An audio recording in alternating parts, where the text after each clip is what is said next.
Hi, everybody. Welcome to Lease Cake Live. We're almost at the top of the hour while we're waiting for everybody to assemble. We'll just take a minute or so and do some introductions. Here we are, top of the hour. Good morning, good afternoon, good evening from wherever you are in the world. Welcome to Lease Cake Live. My name is Taj Adham, and I'm the founder of Lease Cake, and we're so happy that you all could join us.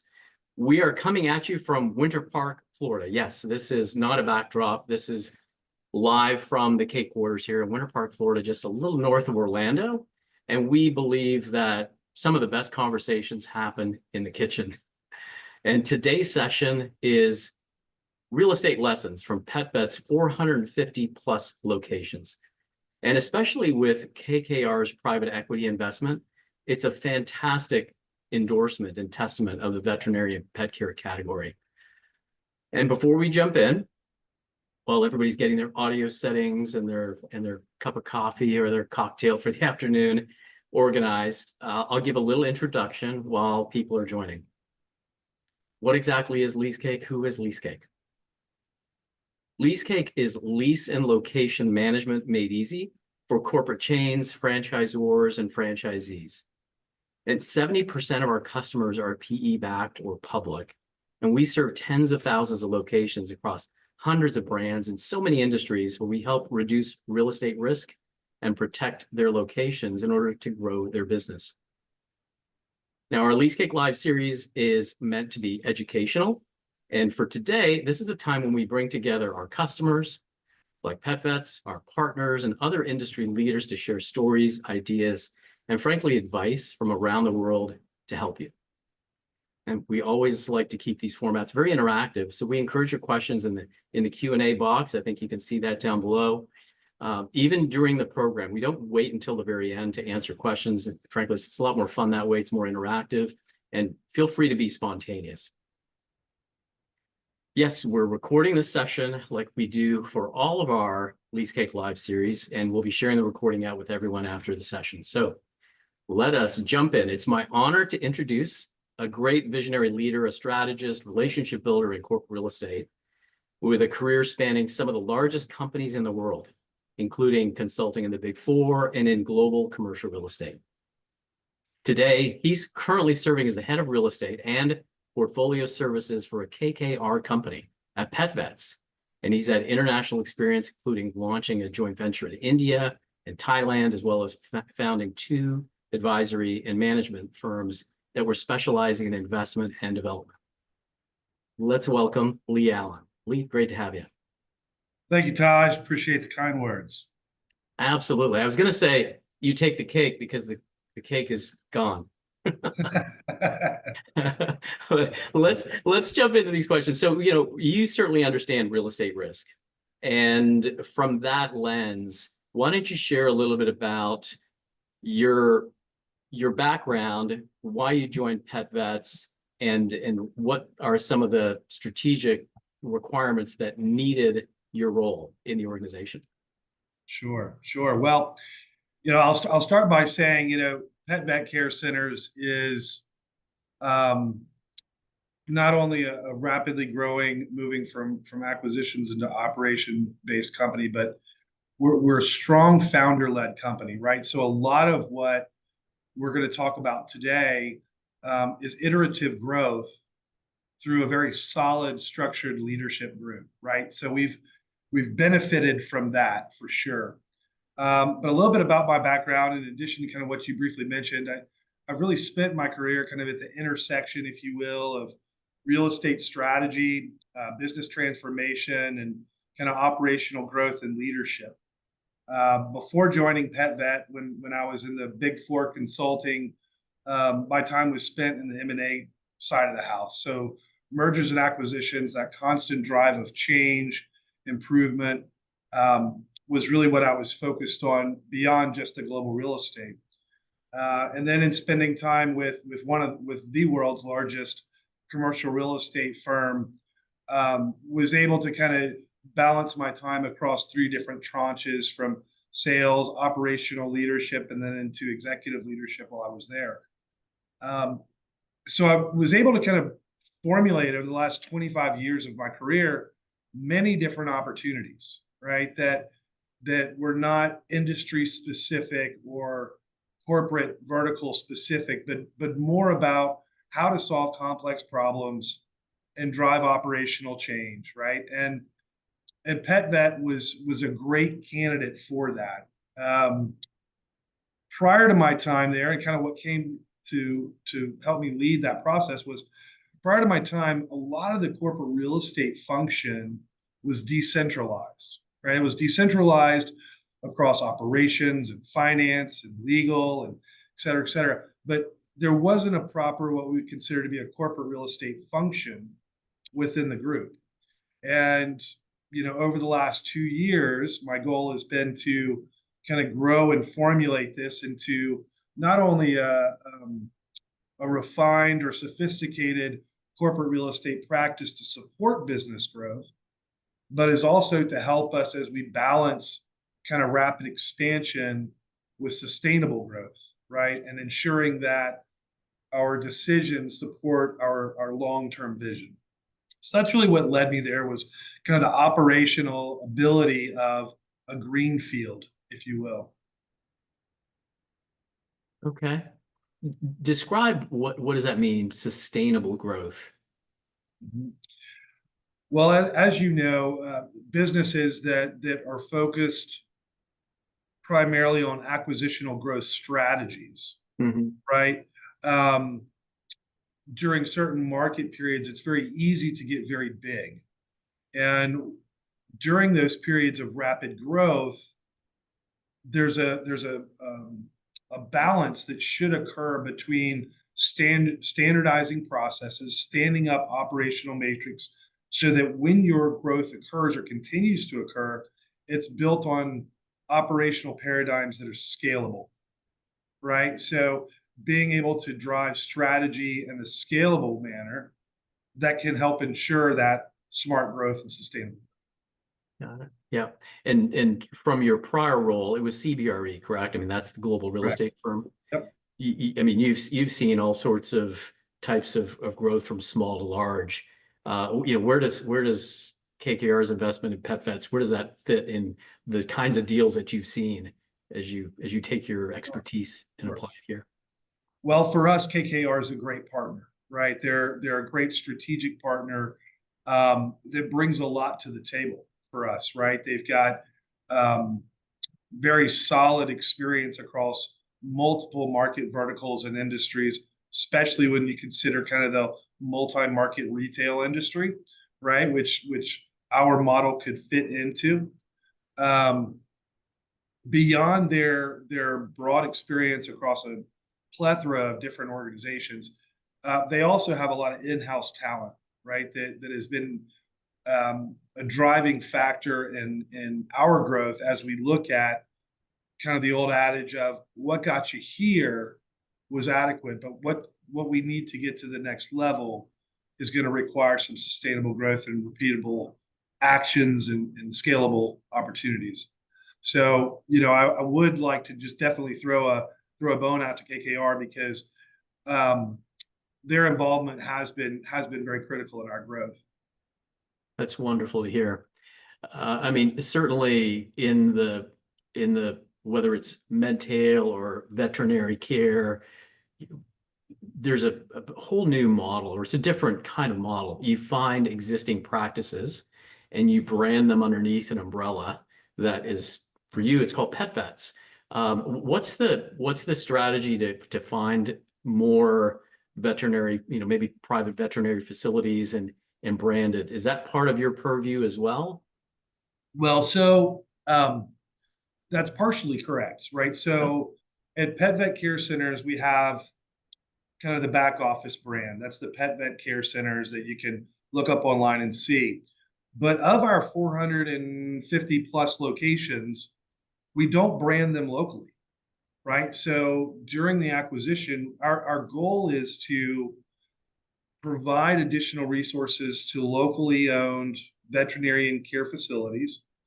We acquire those, and then we relegate the medical care to the controlling doctors at that location, right? So it's not like you'll actually see a sign that says PetVet Care Centers, right? It'll say, you know, VRCC or, you know, Dr. Ammons Pet Hospital. But what we bring to the table are a lot of those scalable back office opportunities, whereas, you know, we've formulated one of the largest medical practices in the country. I think we're number two or number three in the country. And with that comes compounding amount of knowledge, right? So we under our umbrella have some of the brightest medical minds in veterinarian health, and it gives opportunity for all of our practices to tap into some of that medical knowledge, or some of the procurement leverage that we have with acquiring specific medical equipment that might not be ascertainable, right, to a three doctor practice that has one or two locations, right? But now they have access to some of the top leading medical minds through partnership and all of our internal networking and discussion threads. But we are also able to bring them top line some of the best medical equipment that's available in the marketplace. Fascinating. That's good to hear. I mean, because it's all about location, location, location. And to the extent that you've got a local name, you don't want to be changing that, right? Whether it's Dr. Hammond's Pet Care or veterinary clinic. Yeah. Any challenges as you've been in this role now for how long? Couple About years? 2 years, 2.5 years. Yep. Yeah. As you look around the corner here with 2025 and 2026, anything new that you've encountered that maybe you didn't foresee when you left CB and joined PetVet's? Yeah, so that's a good question. I'm kind of surprised daily. They sometimes change, right? But in looking at maintaining, I think one of the bigger challenges when you do have locally led practices, um, maintaining operational consistency across a growing footprint can be challenging, while you're also seeking to, ensure strategic site selection in competitive markets, and then taking that and balancing it with the fact that each one of our markets has a unique dynamic, right? And adopting to those local market dynamics while trying to stay aligned with kind of our core mission could be and typically can be an ongoing challenge. And by when I say our core mission, really our mission is to make high quality veterinarian care more accessible to pet owners nationwide. And as we've grown, our focus has kind of expanded beyond access to efficiency, right? Ensuring that our locations are designed and supported properly across the country, but is also to leverage technology and deliver a seamless patient experience. And the goal is not just for us, it's not just to expand, but to refine how we're serving our local communities, right? So again, lessons learned, I think, over the last couple of years is how do you strategically maintain that operational consistency across such a dynamic footprint? Mm. So let's talk about then your day to day. I know every day changes and it's always different, but you mentioned operational consistency. You're heading up the real estate initiatives. Give us a sense of what your time balance is between ops and real estate and site selection and expansion. Depends on the time of year, right? Okay, keep going. Depends on the time of year. I as a core, corporate real estate focus within our company, we do have to balance, and those folks that are on my team, I'm sure we got at least somebody there that's involved listening on this side. They could attest to the fact that our goal is to be, again, responsive to the needs as they arise. So when we're looking at what are those lease terms that we want to negotiate, how are we managing our data, right? what type of footprint do we want to grow in certain unique geographic locations, and how is that going to be based on performance and market potential and things like that. But in addition, my team also we also oversee all of the facility management responsibilities for the 450 locations, right? So there is kind of a paradigm of probably specifically for myself, 60% is spent on the more of the corporate strategic real estate side. And then probably the remaining percentage is broken up between facility management and then process management standardization. Okay. Talk a little bit about how geographically diverse all your locations are. I mean, east of the Mississippi, west of the Mississippi, all states. Yeah, we literally believe now we have a location in almost every state except Montana. And for the life of me, I can't figure out why we're not in Montana yet, because that's one of my favorite states. But so I'm sure that's in the growth plan, right? But for us, when we're looking at how do we prioritize, to your larger question, across that geographically diverse portfolio, for us, it starts with data. We use a portfolio scorecard that ranks our locations based on financial performance. In the background, we can look at market potential or addressable market that's available, evaluating which lease terms we have that are more strategic or, in this case, occupier friendly, and then operational efficiency, right? So when we're looking across that diverse portfolio, that allows us to be maybe more proactive in managing our renewals or looking at relocations or potential market expansions, right? While aligning with those broader business priorities. Okay, got it. Well, if you don't mind me sharing, you heard it here first. There's a potential to expand into Montana. A lot of horses and dogs. I remember. That's Montana's fantastic. a great state. Oh, yeah, for sure. And no, I don't know of any opportunities that we're looking at right there right now, but I sure hope that we do. So if our BD team is on the call, I hope that we have a special focus on Montana. Yeah. There we go. So a question came in because you touched on identifying real estate. And now that we know the geographic diversity, pretty much every state. So congratulations on that. It's been phenomenal. What kind of size of real estate do you typically have? Your standard footprint, and also, Sure. are you affected at all by some of the lowest vacancy rates that this country's ever seen? Like, Sure. how competitive has it been for you? Sure. So when you think about PetVet Care Center, there's really three different types of, let's call them practice types, if you will, that are available. So the first would be a general practice. That's going to be 2, 3, and 5 doctor practice that's somewhere around 4,500 square feet to maybe 6,000 square feet, kind of the Monday to Saturday, 9 to 5 kind of thing. The second practice type that we have would be kind of that specialty or urgent care. Those usually have more surgical suites in them. They're 24/7.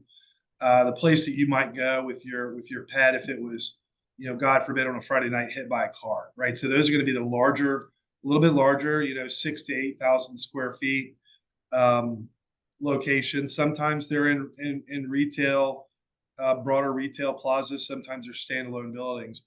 And then the third type is our larger specialty hospitals.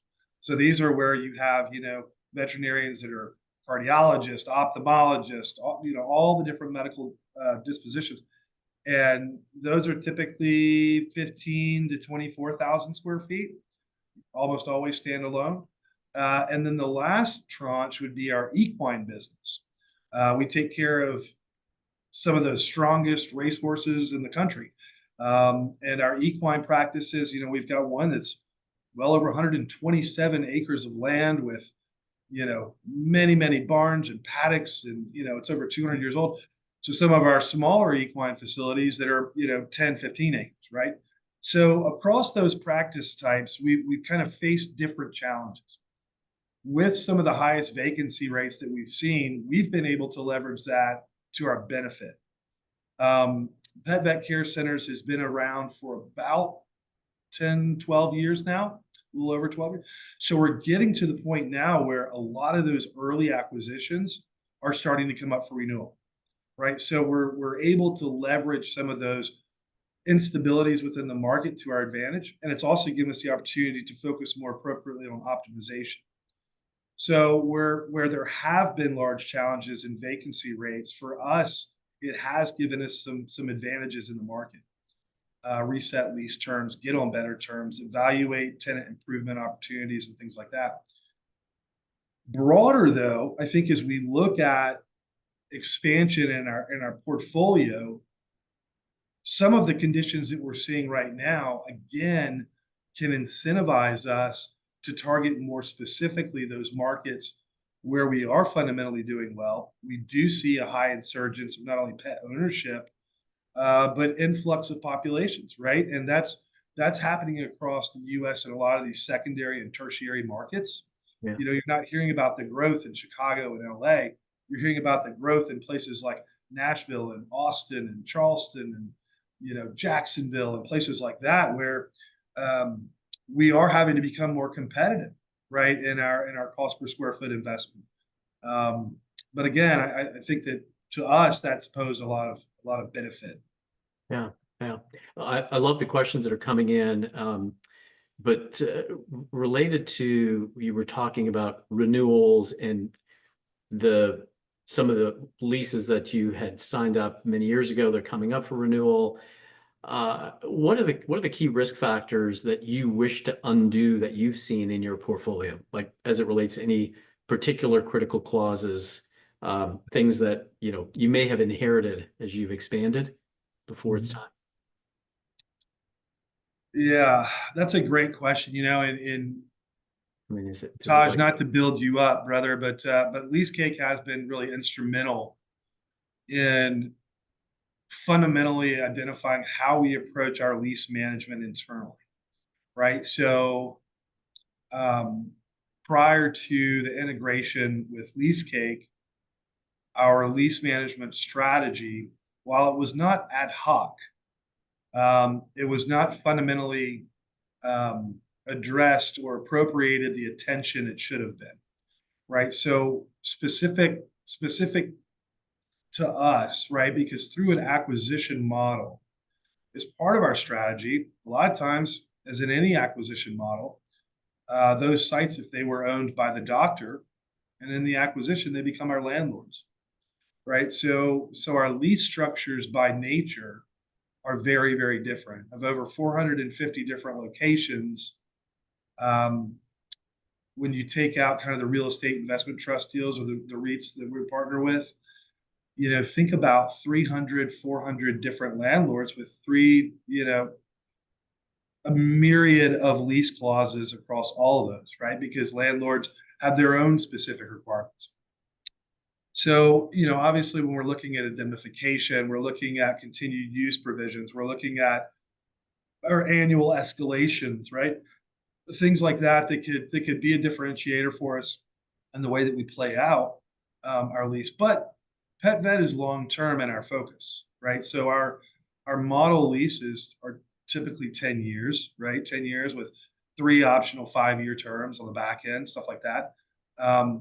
But when you're looking at multi-market retail right now, and you're willing to come to a landlord with a 10-year lease, with the financial backing that we have, that's a pretty strong offer in this market. A lot of the multi-market retail is pumping out 5-year terms right now. So it gives us a little bit of leverage that we do need. But I mean, yes, to your point, we do track a range of metrics, including revenue per square foot, lease cost. Sometimes lease cost is a percentage of revenue.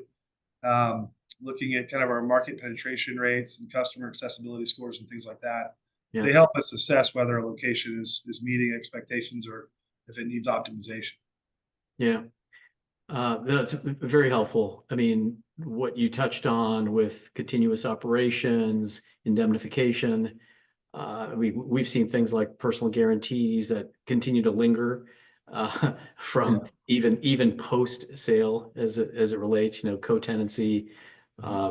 exclusivity, prohibited uses and the like. So yeah, that's helpful because you're touching on exactly what we're witnessing as well is the smart operators are undoing the things that they maybe inherited or they have the leverage. Because to your point, I mean, you've got the backing of KKR, you got the backing of kind of PetVets as a big system.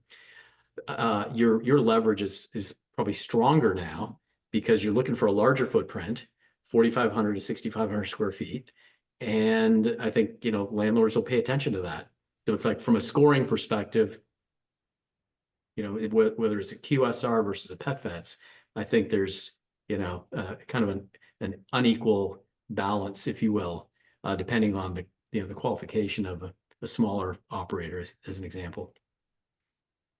Yeah, I mean, I don't know how many people there are in the world or in the U.S. right now. I think it's what 387 million people, right? Mhm. And according to Kinsley, they estimate almost half the population has a pet of some type, right? And so when you think about the addressable market, there's a massive addressable market. But just as anything, whether it's a Jersey Mike's or one of those guys, it's also the addressable income side is it's discretionary, right? It's a discretionary fund source that feeds our business, right? So we count on people loving their pets and wanting to take care of their pets, and engaging relationships with our medical practitioners to ensure that their pets are well taken care of. And as a result of that, clauses that are in the lease need to be very specific, especially in pet care, to allow that kind of infusion into the community. Because as you can imagine, some landlords are really concerned that the business type would require hundreds and hundreds of dogs or cats or whatever to be going in and out of their premise, right, or our rented premise on a daily basis, right, and thinking about where are they going to use the restroom and all that kind of stuff. But again, in driving access to care, creating those client experiences for us is really what's important. And, our lease structures need to reflect that, need to reflect our ability not only to provide care for our clients, but also to ensure protection of our brand, right? So exclusivity, right, and things like that we do pay a very close attention to in our leases. Yeah, great stuff. Um, you mentioned, and I mean, we've all heard this phrase. I mean, COVID definitely proved out the fact that pets are the new kids. Hmm. People are waiting to get married. People are waiting to have kids, but it's so much easier to buy, have a pet that they love and they care for, and it's just discretionary. So as it relates to the entire ecosystem of pet care and veterinary facilities across the nation, who do you compete with, or how do you position yourself against others that are also in the space? Mhm. Well, the competition is fierce as in any type of retail multi-market industry. Um, people vote with their checkbooks nowadays, and one bad experience could cost you not only a client or a customer, but could also have tail-on effects as they have conversations on Friday night dinner parties, right? So client care and experience is obviously a differentiator for us. But as I mentioned earlier, right, we don't, our goal, even though we're an acquisition based company, growth based company, our goal is not to change the front of the house, right? We don't want to, we're not a Bamfield or a Blue Pearl or one of those companies that comes in and mandates standard of care and mandates how doctors will care for their patients, mandates the maximum number of minutes that a doctor can spend with a patient. We don't do that. We, again, as part of our core mission, is to ensure that our local doctors are able to practice the best care possible. And we try to maintain that even through branding in the local communities, i.e., we never change the name of the company, right? We don't come in and say, okay, now you're PetVet Care Centers. So, we kind of live by what we believe. And I think that is a differentiator for us in the marketplace. And I could also share this, is Yeah.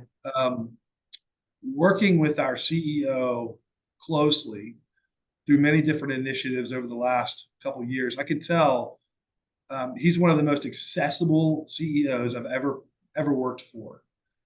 He has a heart for what we do, and that is a huge differentiator. You know, um, our executive leadership team as a whole, while we obviously are focused on growth and profitability and excellence and all those great operational goals, at the heart of our company, there really is a differentiator for doing the right thing. And I think it's one of the brilliant strategies that our founder CEO put into place early, which is we don't want to rebrand. We want to allow medicine to be the guiding principle and not necessarily operational performance to be the operating principle. Yeah.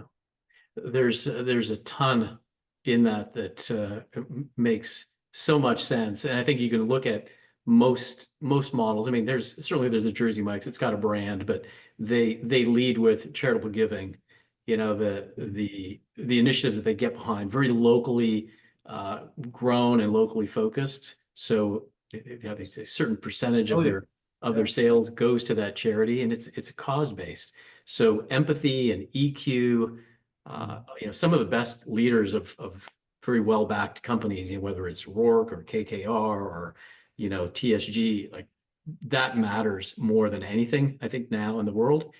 And you don't want to just have certainly for something as intimate as pet care, as personal and as feeling based as pet care, it's making sure that you still have that local feel. You can't say, oh man, my favorite vet is now rebranded. That doesn't make sense. Right. Yeah. So good questions that are coming across. We have a question regarding different types of tools. How do you assess the market value of your leases or triple nets in a specific area? I mean, any magic sauce? Well, there's no magic, right? Without naming them here, we partner with some of the best commercial real estate firms in the country, and on a local market basis. And so our local market decisions are based on local market performance. When we're evaluating, whether it's a de novo, whether it's, we're going to move into a new lease, it's going to be based on market comps for sure. And, again, coming in with some of longer lease terms has worked in our favor.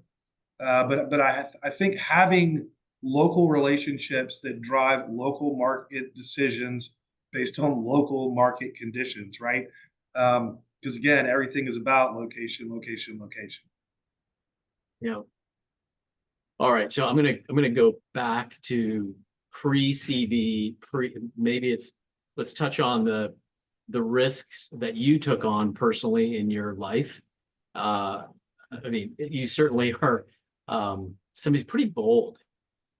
How you decided to move to India and Thailand. Touch on that, because I think that speaks volumes to why you're in your role today, and why you're succeeding. Give us that backstory.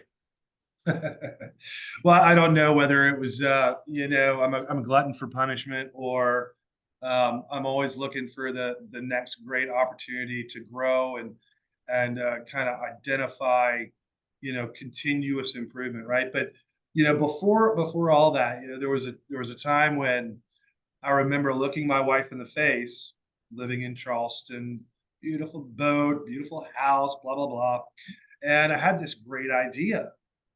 What if we started a joint venture and we sold all this stuff, and then we moved to India? And oh, by the way, we have 3 small kids. We'll bring them with us. And so in addition to kind of maybe some of the quasi quirky things that we've been able to come up with, before CBRE, before PetVet, before the Big Four and all that, I've always had a patient and willing, wonderful wife, right? So it's been willing to do some of that stuff with me. But no, I think like with anything, right? Whether you're transitioning to a new software program or you're working your way through long-term strategic initiatives for growth, there's always that what if, scenario, right? So not that we necessarily plan for all those, but sometimes those what ifs can actually be the opportunity, right?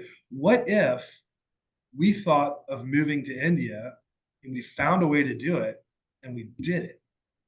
And one of the beautiful memories that I have specifically of India is my young son William at the time.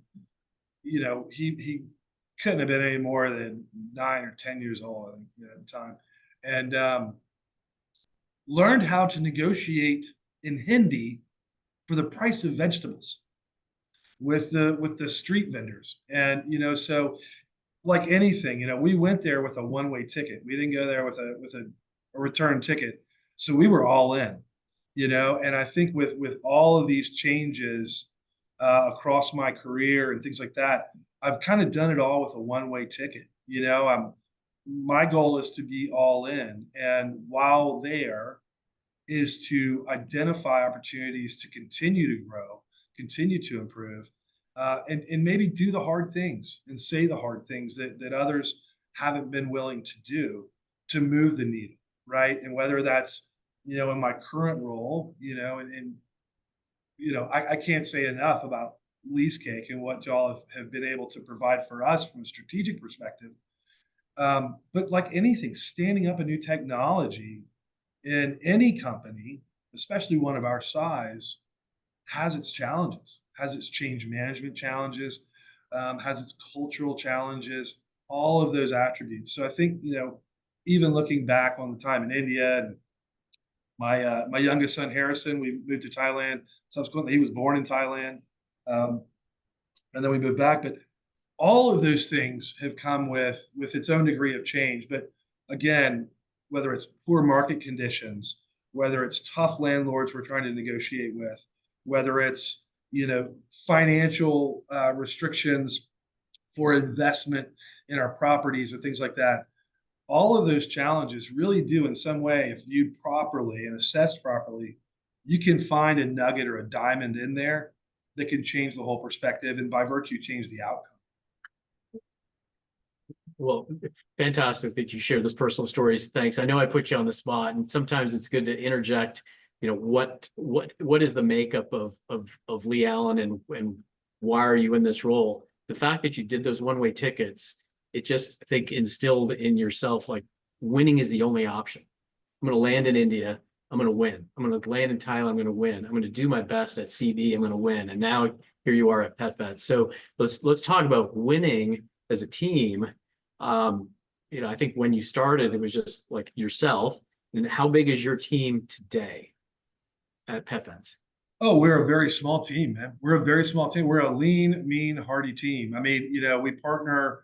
We've got the lease management accounting. We've got our legal team. We've got the facilities, myself. So we've kind of formed an arbitrage, if you will, multiple functions within the organization.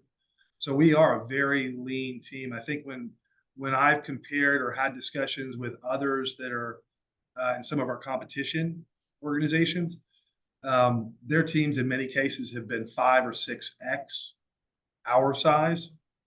But again, I think we're standing up some of the best processes and management strategies of any caring company that does pet care our size, for sure. So very small team. Yeah. Well, it's not uncommon. You can always do more with less, but you've got to make the right tech decisions and also have a great team, because you don't want to be bogged down. And certainly your team doesn't want to be bogged down in the day to day. Finding information that already exists or recreating information that already exists. They should be focused on the future and driving more and more value. It makes a ton of sense. There's some questions that came across here about the demand for real estate site selection. It's a bit art and science, also inclusive of marketing. So how does PetVet think about the impact of marketing versus site selection when you evaluate success? I don't know if that makes sense. Or Well, again, so the majority of our growth strategy, we've been an acquisition based company. So we're not solely focused on de novo, which would be more of that site selection practice that's mentioned in the question. Um, so, we're identifying target markets that really does have leading healthcare services for pets that are already successful, right? We want to And buy, we want to invest in practices that are already successful, and by virtue of that, it comes with a location in many cases for us, right? So um, there's less dark arts on the site selection side. Now, that being said, we have had some real solid success this year um, with some relocations, right? Where we've gone in and we've built out a new hospital, a new location, and we've done that in kind of four different target markets. So Atlanta, Baltimore, New York City, and a city in Colorado, Longmont, Colorado. And the market strategy for site selection within those target markets was pretty simple, right? We've got a lot of practices across all of those states, and we've got a pretty strong purview on our market saturation and how we're doing and where we're doing well, right? So we're then able to partner more closely with commercial real estate firms. We internally use Buxton, right? There's a lot of different things, a lot of different technology solutions that can drive outcomes for site selection. And obviously, I don't want to endorse any over the other, but whether you're using a Placer or a Buxton or something like that, there's really a whole plethora of technology solutions to help drive and fundamentally inform which markets we want to go into. yeah, okay. On your de novo, you touched on, some hospital, some strategic markets, whether you're relocating or building new. And I know you don't do that as often as most that are just starting out.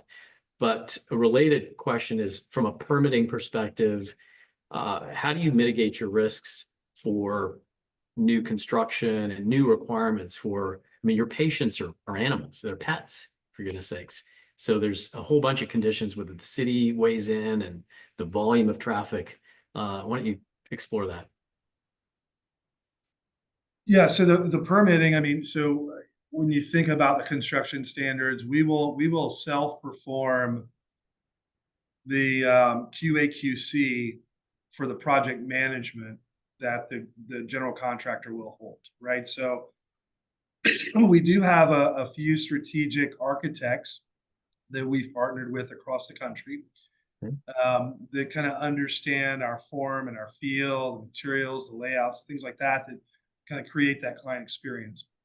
How we can apply that client experience is largely determined by, to your point, um, some of the permitting, right? But before we get to the permitting, again, it's going to be those landlord negotiations, those entitlements under the lease, the tenant improvement investments that we're able to get out of negotiations on the front end. Those really inform where we're going to ultimately, at a micro level, be on this side of town or this side of town. But the permitting aspects, for us are pretty standardized.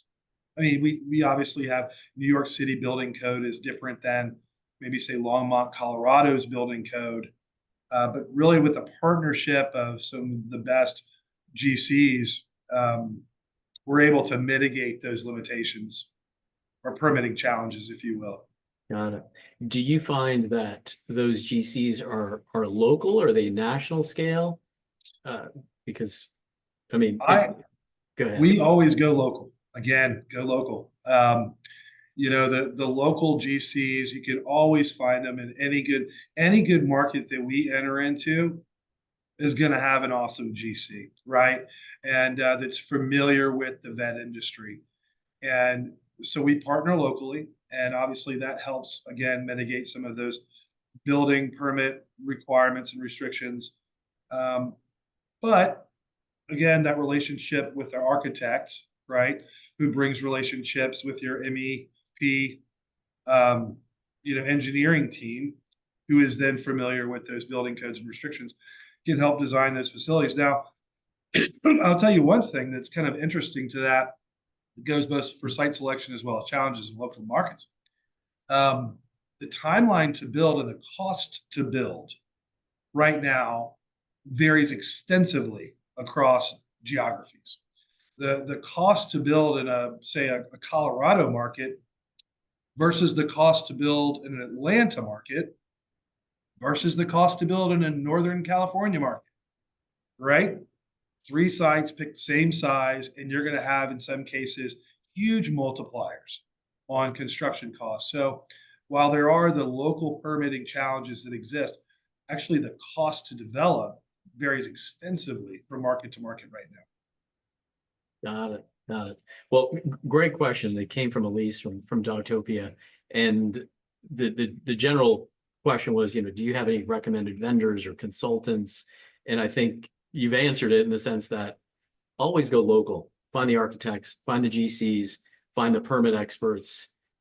So there's not really one answer, right? Whether you're Northern California or, like you said, Atlanta or the other places, like everybody's different, but you want to always find the best of the best. That's right. That's right. All right.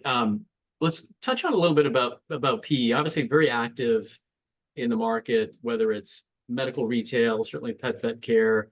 But is it a good thing that you're seeing, or is it is there some potential trepidation that people should generally watch for if PE is circling? What are your thoughts? No, I think that private equity is obviously an integral component of our growth model. Truth be told, I think look, all industries right now in pet care have come from this pre-COVID, slammed during COVID, right, and now moving back into this post-COVID world of discretionary capital. And as the cost of capital comes down, I think that we'll start to see those acquisitional strategies will begin to increase and companies will begin to scale. But again, I think that by and large right now, there continues to be an increased demand for pet care services, but there's also a lot of consolidation in the industry, right? And that's where you're seeing some of whether it's pet care, our company or others, they are seeking consolidation opportunities in the industry. And there's really been more of a shift towards kind of a convenience-driven model, like telemedicine, mobile clinics, vets coming to your house, right? Because you're just busy and both parents are working, you don't have time to take your dogs.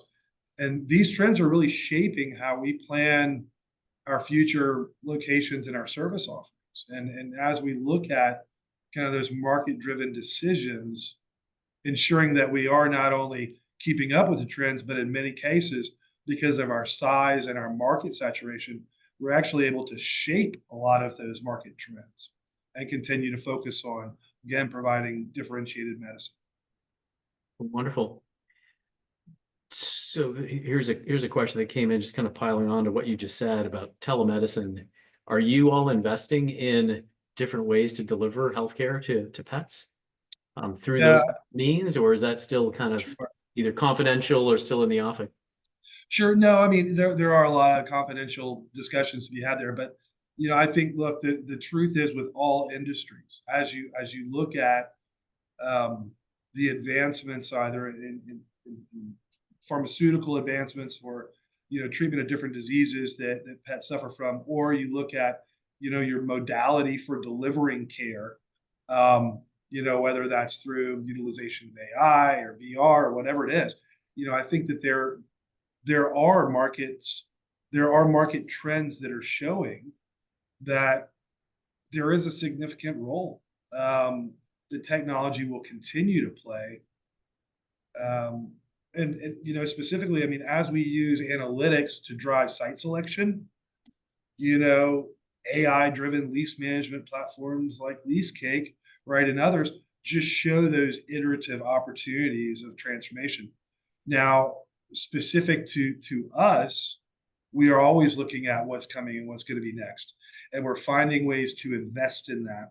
And we are forming partnerships in the marketplace to ensure that we are aligned both from a procurement perspective as well as strategic partner perspective, aligned with what's coming next, right? So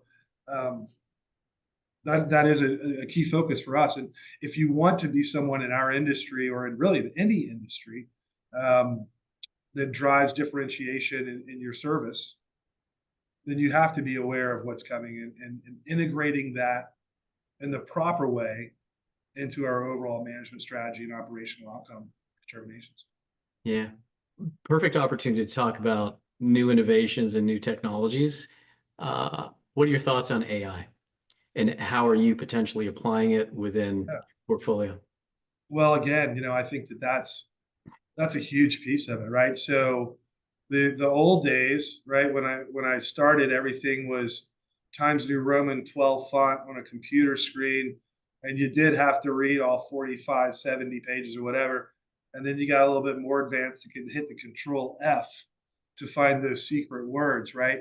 Well, now we're finding with AI integration into our lease management strategy, um, it allows us, if we are looking at specific clauses, to answer an off the cuff question that say came up 3 minutes ago and we need to provide an answer for it.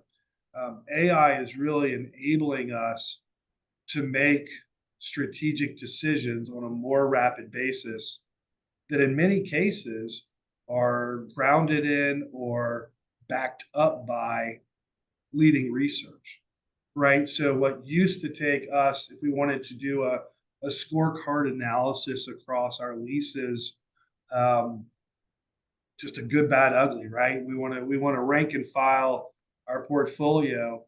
That was a highly manual process that would involve personality subjugation, would involve Excel, all those things.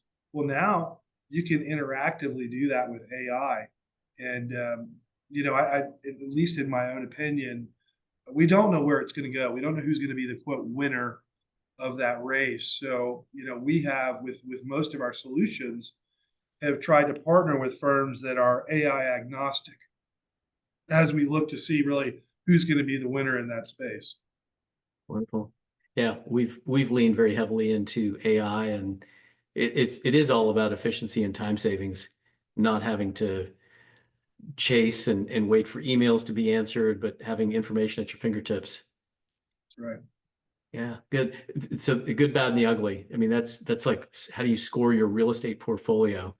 You talked about Excel, you talked about, putting a bunch of minds to it. Do you have a good, bad, and ugly in your portfolio to date? Or are you still working on it? Yeah, we're still working on that, right? So again, with 2 years, kind of the first year was to identify what was going to be that strategic, what are going to be our strategic growth initiatives, what levers are we going to put forward to ensure that we're growing in a scalable way.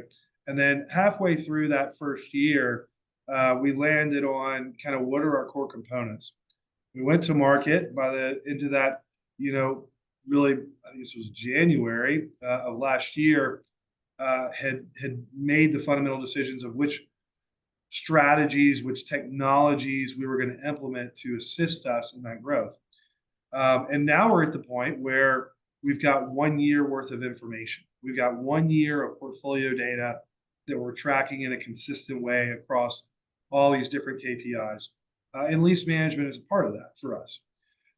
This year, where we are in our growth model, is to take that and kind of move from the transition, standardization, and now we're into the optimization phase. So I'm really excited about that. That this year is going to be really our focus is going to be to take what we know and implement those necessary steps to advance where we are, right? And AI is going to be a huge, or it's an integral part of that. I think, it Sure. would be remiss if we didn't admit that really as an industry. Um, but we are right now in the process of kind of the rank and file of our portfolio. Um, and as part of that, we've identified opportunities for consolidations and things like that. We've identified opportunities for additional and tail growth, things like that. So it's been rewarding. Good deal. Well, let's see. We're nearing the top of the hour, and I've always got to ask this question. You've had such an incredible life, international, some of the largest companies in the world. What's one piece of advice that you took to heart at whatever stage in your career, personal, professional, that that you live by today? Um, I would say that's a great question, by the way. It forces a man to be humble, doesn't it? I think the one of the lessons is, you know, identifying how you can have the greatest impact where you are. The old adage, I've got four beautiful children, and my hope and goal is that they learn that life is not about the destination, it's the journey, right? And focusing on that bigger picture and understanding how each decision that an individual makes or an organization makes, each individual decision formulates that journey as you move forward. And I can tell you that some of my greatest joys have been realizing that growth isn't just about speed. Personal growth or organizational growth isn't just about speed and trying to get there quickly. It's about sustainability. It's about sustainable growth that allows myself, yourself, anybody to remain happy and joyous in the face of challenges, right? Whether you're learning how to live in a third world country, or you're determining what levers of optimization you're going to try to move forward to enhance your lease management strategy. So I think the best long-term strategies for myself have been that balance between maybe ambition and resilience. Well said. Thank you very much, Lee. It's been an absolute pleasure. Today, we talked about the real estate lessons from PetVet's 450 locations. We've got a couple of webinars coming up for those that are still on. Appreciate everybody sticking through and asking very pointed questions. We try to answer them immediately on the fly. The recording's going to be available, but the two webinars that are coming up middle of March, here in a few weeks, it'll be all about how do you get ready for turning your lease administration solution, whether it's on spreadsheets or in a binder somewhere or some legacy system, and getting ready for a transition into a modern tech solution. And then the next one that we have, it's the beginning of April, so that's actually not that far away. Jersey Mike's leadership is going to be on talking about the Blackstone acquisition, how they took this 50-year brand and was able to focus on unit level economics and provide something that was very very explosive from an opportunity perspective, $8 billion. So we're looking forward to sharing that with, it's Hoyt Jones is going to be on that on April 1st. But again, Lee, I'm going to see you in Montana probably. We got to find that equine facility. we got to get that open. Amen, brother. There you go. All right. Thank Well, you, Todd. thanks.